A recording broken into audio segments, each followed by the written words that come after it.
Notice the very interesting words that Jesus used in Matthew 20, that Peter spoke and that Jesus used to rebuke Peter. Matthew 26, verse 52. But Jesus said to him, "Put your sword in its place, for all who take the sword will perish by the sword." Are those words very similar to Revelation chapter 13 and verse 10, where it says that he who kills with the sword must be killed with what? With a sword. This is speaking about the sword, the literal sword that is used to defend Christ's kingdom. The sword of the state, of the civil power to defend Christ's kingdom, and Christ would have absolutely nothing of it. A little bit later, Jesus was in Pilate's court, John 18 and verse 36. Pilate asked Jesus, "Are you a king?" And notice what Jesus said, "My kingdom is not of this world." How many kingdoms did Jesus recognize? He recognized two kingdoms. He said, "My kingdom is not of this world." If my kingdom were of this world, my servants would what? Fight. They would use the physical sword. They would fight, so that I should not be delivered to the Jews, but now my kingdom is not from here.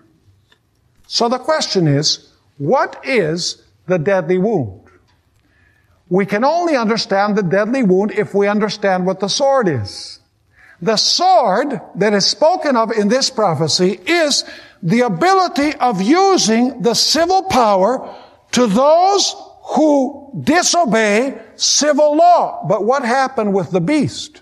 The beast is a religious power, right?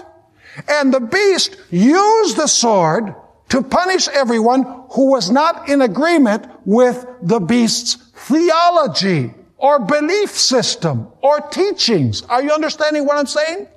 In other words, as we've studied before, it's the church taking the sword of the state to punish dissenters who are not in harmony with her. And the sword that the church used, the sword of the state that the church used to kill, would be the sword that would arise to give her the deadly wound. In other words, the deadly wound is nothing less or more than taking away from the hand of the church the sword of the state.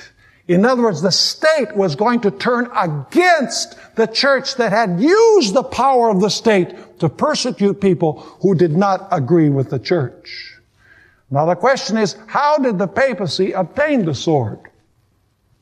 Well, between the year 300 and the year 476 AD, there were a series of barbarian invasions into the Roman Empire. The last Roman emperor was Romulus Augustulus, and he was deposed in the year 476. There was no more emperor in Rome. As a result, Rome became a kingdom without a ruler. Everything was turned upside down.